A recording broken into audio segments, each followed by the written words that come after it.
Welcome back, everyone. I hope you're feeling as though you have a good grasp on the course structure and expectations, and that you're excited to learn more about this field. It certainly has been the primary focus of my clinical work and research, and I hope you'll find it as interesting and important as I do. Okay, we're ready to jump into the actual content that makes up this health psychology course. I thought it would be interesting for us to get started with a little bit of a quiz, sort of trying to get at the preconceived notions, or maybe even misconceptions, that we might have related to health, especially in the present-day United States. So, for question 1, is this true or false? The U.S. spends a higher proportion of its gross domestic product on healthcare than any other country, and the performance of its healthcare system ranks first in the world. For item 2, negative events such as job loss, divorce, or relocation have been linked to increased susceptibility to illness. Is that true or false? And 3, the highest rates of chronic disease occur among people who are at the lowest income and education levels. True or false? All right, let's run through the answers. In a weird way, I kind of hope some of these answers do surprise you. So, for number 1, which touched on the idea that the U.S. spends more of its money on healthcare and also performs best in terms of the healthcare system, that is false. We do spend the most money, or the greatest proportion of our country's money, on healthcare. However, we are far from first in terms of the performance of our healthcare system. Based on data from 2010, we were ranked 37th out of 191 countries that were rated in terms of performance. Data from 2014 showed that America was 50th out of 55 assessed countries when considering factors such as life expectancy as compared with healthcare spending. This data is really concerning. We spend a lot of money on healthcare, but we're definitely not getting the biggest bang for our buck. That's something we really must be concerned about when we think about health psychology. The second and third items were both true. A big negative life event like losing a job or going through a divorce does in fact make you at a greater risk for becoming ill in both the short term, like getting the flu, and the long term, like developing heart disease. And it is true that the people who have the highest rates of chronic diseases are those who are the poorest and the least educated in our country. These two items are really important to think about because they illustrate the importance of psychological functioning and social factors in our physical health. We must consider health and illness on more than just a biological level. You know, health gets so much coverage in our media that I think most people in our country feel like they know a fair amount about health. But sometimes our assumptions may be misguided or off track. When I ran through these questions for the very first time, a couple of them actually did surprise me. So if you didn't get all of them right, hopefully it'll be a good sign that there are things you can learn from this course, new information. And if the information was something you are very familiar with, hopefully this course will still challenge you to think about health on a deeper level and be able to ask questions about things like our country's health policy and how decisions are made, about the factors that influence health all the way from trying to prevent a disease by intervening in childhood, decades before the disease would show up, to decisions about how to address death and dying. Obviously fundamental to a consideration of health psychology is the question, what is health? I find it fascinating to consider how the basic definition of health has changed over time. If we look to how health was viewed from the earliest periods in which we have archaeological data, there's evidence that illness was viewed as being caused by supernatural forces, like evil spirits or demons, or perhaps as being a punishment from the gods for some bad behavior the individual had done. And of course, the way we conceptualize health directly leads to how we attempt to treat illness and promote health. Since prehistoric medicine viewed sickness to be a result of supernatural forces, one of the common treatments was trephination, where a hole was drilled or scraped into the skull of the ill individual, such that the brain was actually exposed through the hole, which has most often been interpreted as being a way to try to release the evil spirit or demon from the individual. Obviously, this is a great example of a treatment that was certainly worse than the initial disease. As you can imagine, it led in many cases to great suffering through the introduction of bacteria and infection or direct damage to the brain, all in the name of, quote, treatment. Moving forward a little bit to a few hundred years BC in ancient Greece and Rome, some important figures like Hippocrates rejected the ancient explanations of illness and disease that were focused on mysticism and superstition. Hippocrates is a very important figure, as he is considered the father of Western modern medicine, and put forth the idea that doctors must abide by ethical standards and aim always to do benefit and avoid doing harm. Hippocrates developed a theory of illness versus health that was called the humoral theory. The idea was that there were 4 bodily fluids, and that someone was healthy and well when all 4 of them were in equilibrium. When there was an imbalance in these bodily fluids, there would be characteristic symptoms that would be associated with certain types of imbalances. Hippocrates proposed the 4 bodily fluids to be blood, yellow bile, black bile, and phlegm. Obviously, modern medicine does not support the presence of these particular 4 bodily fluids, so some of the specifics of his ideas haven't panned out. However, one of the things that Hippocrates pointed out that really was very insightful and ahead of its time was the idea that balance and wellness would be promoted by living a healthy lifestyle. Certainly that idea has really panned out and is still a very important one over 2,000 years later.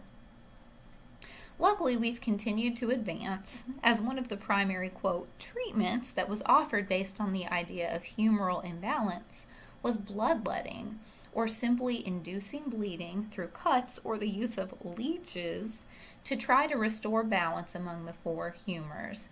Again, in hindsight, thousands of years later, we're able to see how this treatment was usually more problematic than the initial illness.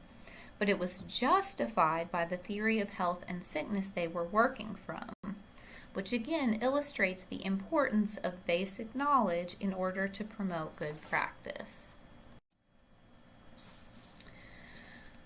Jumping way ahead over the darkness and dread of the Middle Ages and its return to supernatural explanations for health and illness, and then also the Renaissance, where the body is recognized as important health, but not so much the mind's contribution. We jump now to the 19th century and its very important focus on rationality in the sciences, which continues with a focus on developing a rational theory and then testing your theory using scientific methods. This is where people started to think about deeper investigation into the biological causes of illness, with theories about the origin of disease being within our internal organs or our muscles or skeleton, or due to abnormalities in bodily cells, or due to outside forces that infect our body like germs. Again, though, the focus was on biology, so health was viewed as the absence of biological problems or pathogens. Considering our very recent history, we have expanded our view of what health is and what contributes to it to include psychological and social factors, with recognition that the mind and body do interact substantially. We have moved away from viewing health and disease from a simplistic and reductionistic perspective to one that is complex and interacting. We've also moved away from the idea of health versus illness as being either or, in you either are sick or are healthy, to one where health and wellness are viewed on a continuum. While there were many important figures in the 20th century who pioneered our understanding of psychological factors on physical health and vice versa, Sigmund Freud was hugely important to our current understanding of the mental contributions to physical health and, of course, the field of clinical psychology as a whole. Freud worked primarily in the late 1800s and the early 1900s and was very focused on the fact that seemingly physical problems can often be traced back to early childhood experiences and their resulting psychological processes. While some of Freud's ideas have not panned out at all or are extremely difficult to investigate, others have really been supported and become central to our understanding of health and illness. For example, we do know that the impact of trauma, really at any point in life, but especially early in life, has an important impact on physical health. We also have a huge amount of empirical support for the idea that psychological processes, including those we cannot necessarily consciously reflect upon, have important effects on both emotional and physical health. He and others helped us appreciate that health and illness cannot be reduced down to one or a few biological factors. So we're still left with the question of what is health? Hopefully going through this history allows you to appreciate that this actually is a very complex question that's difficult to answer. The answers to this question have varied widely over recorded history, and it's still not a question that's easy to answer, especially now that we're appreciating its multifactorial nature. Looking at the recent conceptualization, and this particular one is provided by the World Health Organization, health is considered to be a state of complete physical, mental, and social well-being, thus a bio-psycho-social model. I think it's interesting to note that physical, mental, and social health are still differentiated from one another. And we can probably all think of someone who's very healthy in one domain but less healthy in others, such as someone who has a terminal illness but remains very upbeat, positive, and happy. But we know that those things typically strongly interact with one another, so it makes sense to consider all these factors together. This definition is also important because health is conceptualized not just as the absence of symptoms. You can be free from illness, disease, and physical symptoms, but still not be healthy. Thus, health psychology focuses on multiple factors that impact health, which interact but can diverge, as well as factors that promote well-being and functioning in an optimal fashion, as well as avoiding illness and disease. Getting more specific, we're still left then with the important questions of what are physical, psychological, and social health? While anyone can conceptualize concepts and form hypotheses about them, psychology and health psychology are very data-driven, scientific fields. So this really brings us to the importance of research.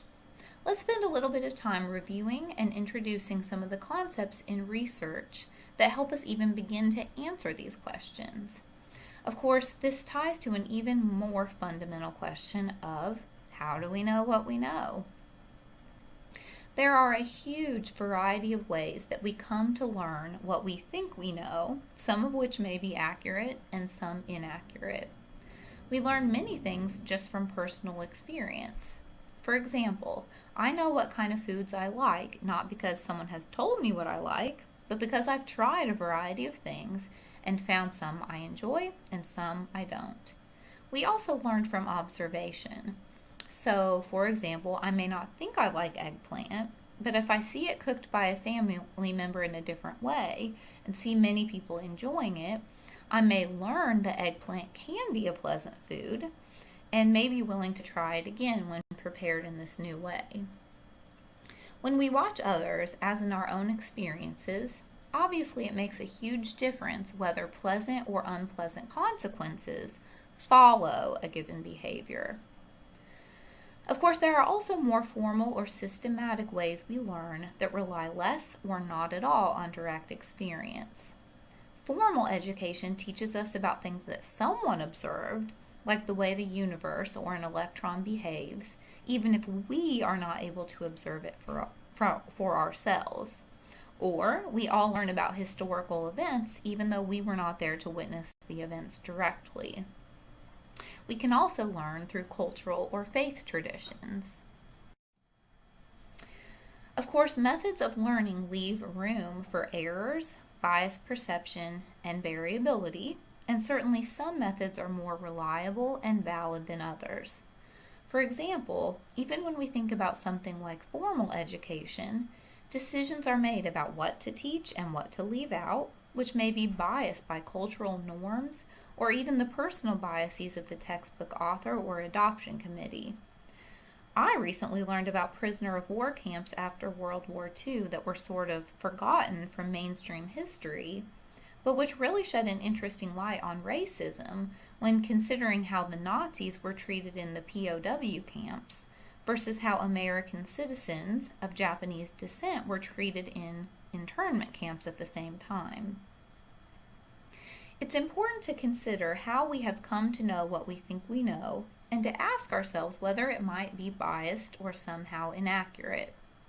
When considering learning by personal experience, for example, we all have a confirmatory bias where we look for evidence that supports what we already believe and selectively ignore evidence that challenges that belief, even if we're not aware this selective attention process is taking place. We also tend to unknowingly act in a way that elicits the type of outcomes we expect, which is called the self-fulfilling prophecy. Even outside of an actual bias in perception or eliciting behavior, you hopefully remember from your research-related courses that a sample size of n equals 1, or even studies with a small number of participants, are not particularly good for generalization, because the experience of one case may not represent well the typical experience of a group. So there are problems inherent to the ways we know the things we think we know, and that's why I can feel that I know a particular thing about issue A, and someone else may feel that they know something quite different about the same issue. This is why a systematic means of investigation is needed to help overcome our biases or limited experiences. Of course, research can't answer every question. For example, the question of whether God exists or why suffering occurs are not the kinds of questions we can turn to science for, at least not right now. So research is not the answer to everything.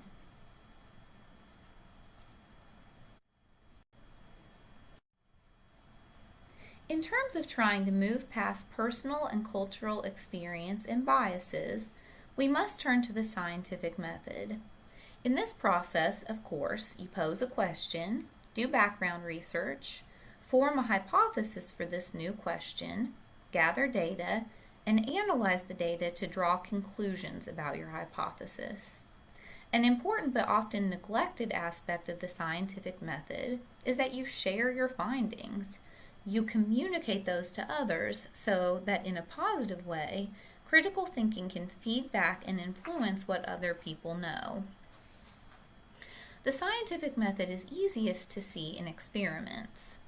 Experimental research is usually conducted in the laboratory to allow for a lot of control, to make sure that each participant gets very similar treatment.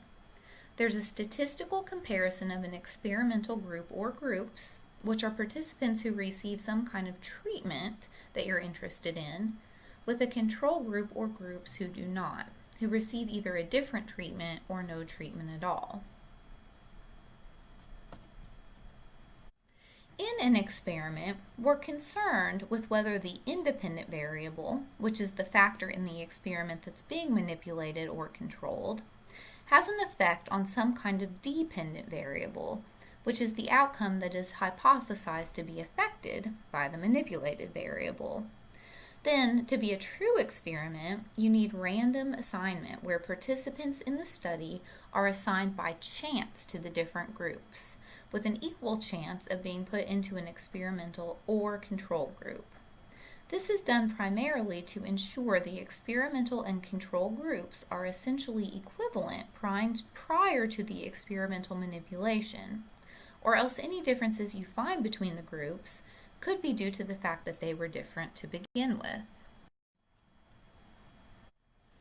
Experiments are awesome, especially for one particular thing, and that's the fact that you can prove or demonstrate causality.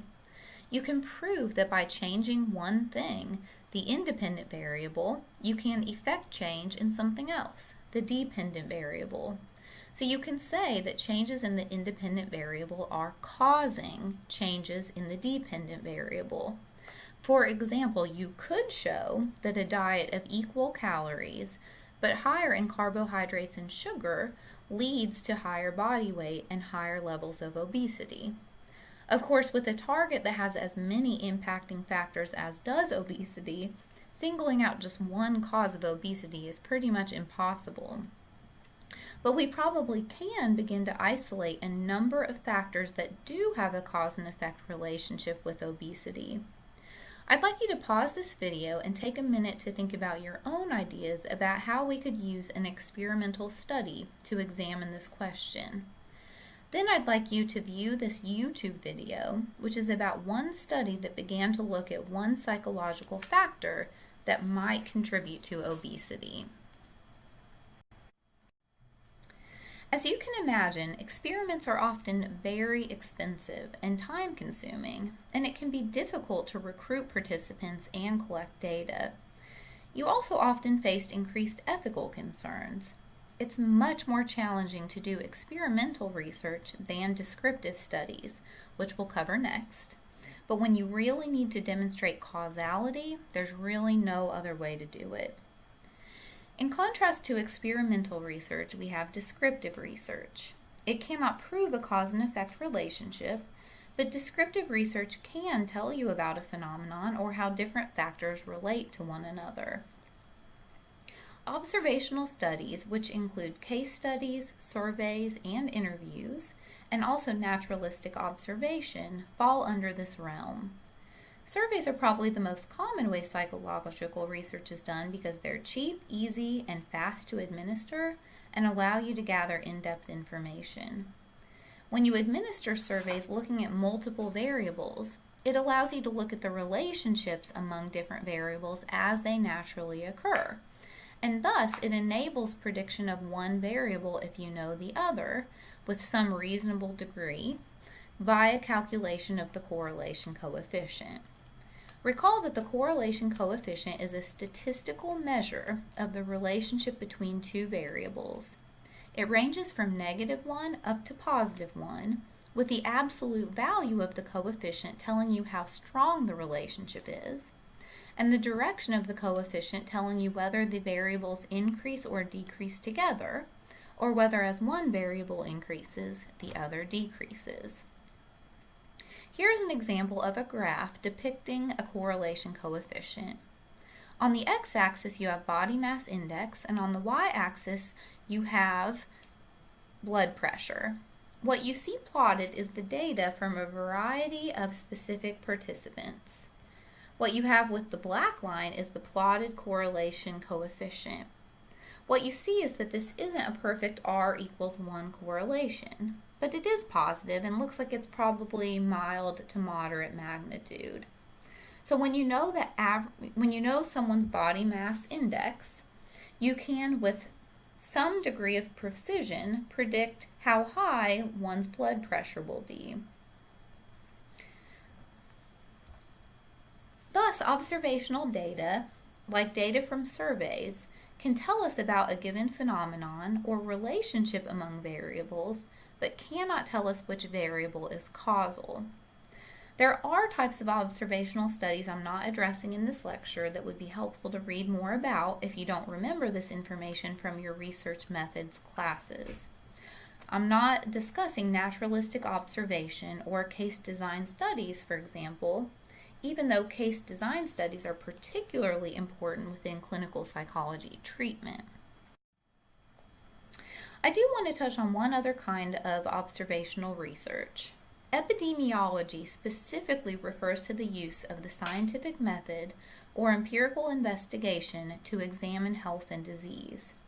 It usually focuses on studying the frequency, distribution, and causes of a particular disease or other health outcome in a particular population. It may examine prevalence, which is the proportion of a population that has a particular disease or condition at a given time. It may also investigate incidence, which is the frequency of new cases of the disease or condition within a particular time frame. Another target for epidemiology research is mortality, which refers to the number of deaths due to a specific cause in a given population at a given time. Sometimes epidemiological research uses a retrospective design, where a group of people who have a disease look back at the past for behaviors and experiences to see if any relevant factors can be identified that may pertain to the disease development. Other times, a prospective design is done, where a large group of people who are all healthy at the start are followed over a long period of time to try to see how health behaviors and experiences predict future disease development.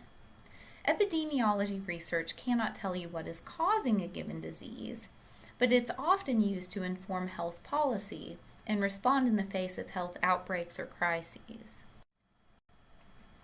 Another type of research very important to health psychology specifically is behavioral genetics, where research examines how much of the variation in a given trait can be directly attributed to genetics versus other causes.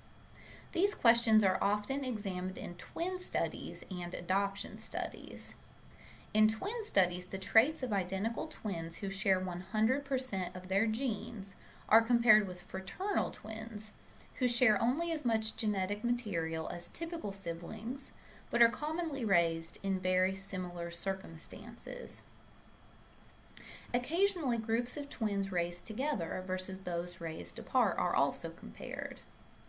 These twin groups are sometimes also compared with groups of normal siblings or with parents and children who also share about 50% of their genetic material but tend to have less similar life experiences.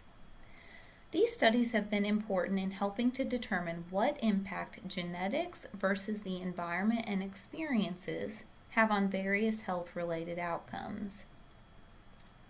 Adoption studies have also been important in assessing the relative contribution of environment versus genetics. Here, a child who was adopted is compared to biological versus adoptive relatives.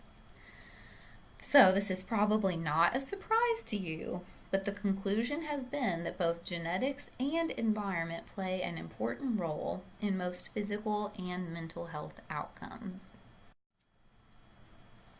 Of course, there are also lots of messy versions of research that have known limits to their validity and generalizability, but which we rely on because we need to make a specific decision or manage a given crisis. I find natural experiments particularly interesting. These are not true experiments, and then the fact that the experimenter does not have control, as participants are not assigned to be in a control group or experimental group. But these can be carried out when some kind of circumstance in the natural environment results in individuals experiencing different circumstances which can be compared. For example, the state laws regarding use of marijuana for medical purposes vary widely.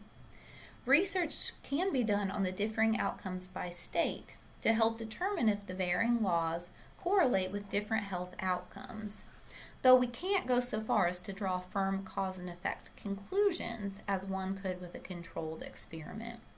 Of course, research such as this is now occurring. One thing that's commonly encountered in psychology and health psychology research are various forms of ethical dilemmas. For example, there's long been very strong suspicion that cigarette smoking causes cancer. However, that suspicion makes a true experiment examining this relationship unethical, because putting participants into the condition where you direct them to smoke with such a strong suspicion that it will substantially harm them is unethical, even though demonstrating such a relationship would be helpful to society overall. Simply making a link between cigarette smoking and the development of cancer cannot prove a cause and effect relationship, because it's possible that people who choose to smoke somehow differ in important other ways that cause them to develop cancer at a higher rate than those who don't smoke. When ethics preclude us from conducting an experiment that would demonstrate a cause and effect relationship, we don't, of course, settle for just ignoring an important issue. First, we demonstrate that a correlation exists and that the variable we think is causal, like smoking, was present before the hypothetical effect, like cancer development. There also has to be basic research showing the mechanism by which this cause and effect relationship would take place, like showing that smoking leads to cell damage and the growth of abnormal cells in animals. There also has to be a dose-response relationship where the amount of causal variable is related to the risk of the effect variable. In this case, how often and how much someone smokes must be related to their risk of cancer development, which is true. Finally, the incidence or prevalence of the particular outcome has to drop when the alleged causal factor is removed. So when people stop smoking, the risk that they're going to develop cancer has to drop. For smoking and cancer, all of these conditions are met. In addition, I'll note that correlational research has advanced to a point where lots of alternative explanations for a relationship can be pretty confidently ruled out statistically, to the point that only one or a couple logical explanations remain.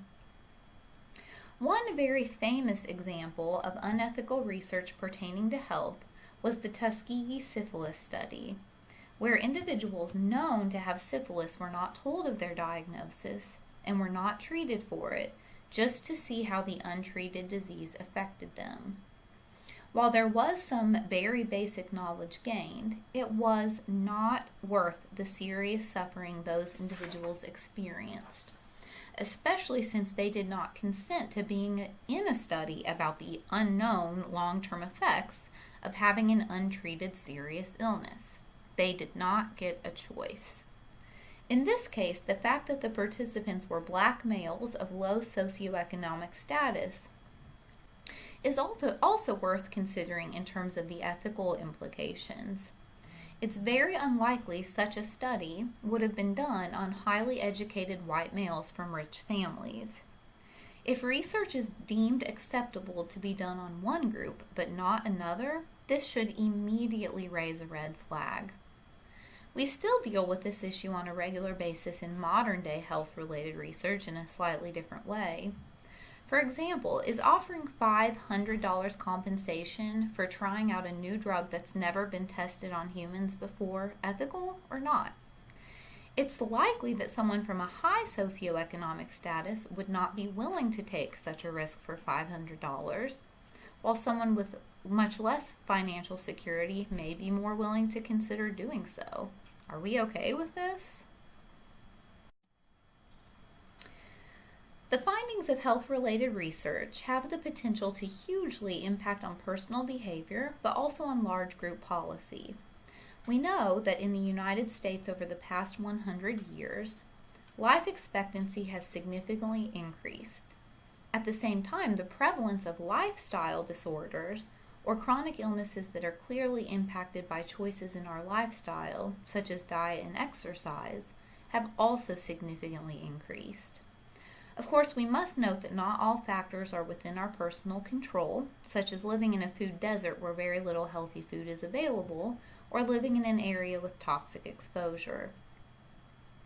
When considering health policy, the knowledge that people are living longer and suffering from more chronic illness, people can be educated about the type of steps that they can take preventatively so that they can live these longer years of their life in a healthy way, with greater quality of life and less suffering. Incentives can be structured around promoting healthy choices and reducing unhealthy ones, such as making health insurance cheaper for individuals who do not smoke or who demonstrate they engage in regular fitness activities. Of course, epidemiological and health psychology research help us consider other aspects of public policy as well. For example, many deaths in our country are gun-related and raise questions about gun safety and policy. Should we make changes in gun regulation in our country to promote health? If so, what? I'd like you to take a look at this NPR story. It's an audio clip you can either listen to, which is only a little over 3 minutes, or you can read through the transcript to help you consider these questions about how data should be used to fuel policy decisions. I like this story because it helps illustrate the fact that epidemiological research is not a book that's written and closed. This is research that's very important and relevant right now.